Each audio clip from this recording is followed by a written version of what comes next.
To pick up a boulder off the surface of an asteroid could be quite a challenge. We, of course, have not been to these objects, so we are almost guaranteed to have surprises when we get there. If they're sitting freely on the surface, which they may be, then you can imagine, getting a bag or something over it and getting somehow sort of in the crack between it and the surface and just lifting off. And if it's just sitting loose, it should take very little force to do that.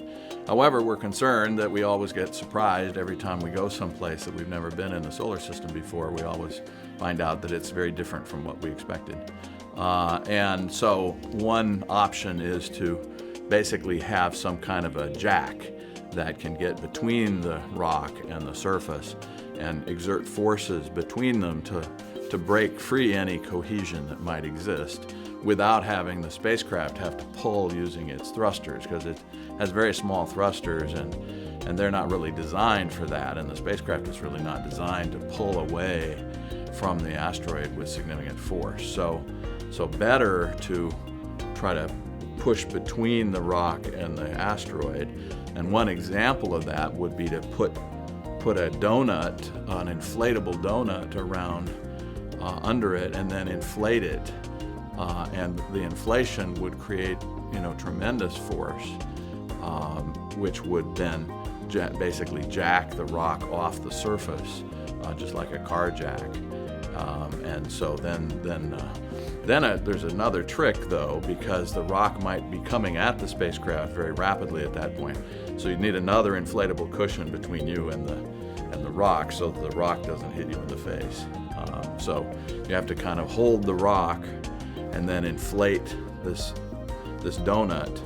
And if the donut breaks the rock free in a sudden way, then it not only pushes the rock away, but it pushes the spacecraft away, because the rock is held against a cushion against the spacecraft, so that the forces get transmitted all the way through to the spacecraft, and the whole system kind of bounces off the asteroid, which is what you want. You'd like to get away from the asteroid as soon as possible. One of the problems of picking up a rock, a boulder on the surface of an asteroid, is our spacecraft has these huge solar array wings, typically 50 meters across, the size of a significant fraction of the size of a football stadium. So, that size is large compared to the features on the asteroid. So the small asteroid Itokawa that was visited by the Japanese spacecraft Hayabusa, it had a smooth area, but that smooth area was no bigger than our solar arrays. And so the very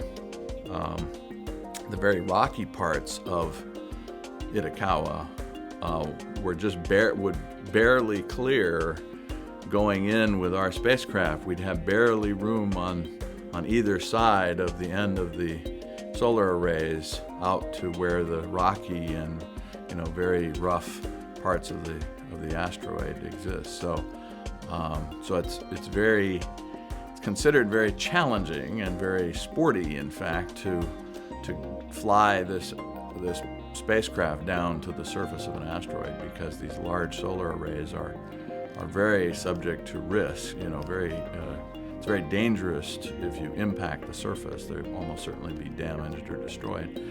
And indeed, the Hayabusa spacecraft did touch its solar arrays to the surface of Itokawa, and they were damaged. So they were lucky to get home at all, because they had damaged their spacecraft trying to go down to the surface.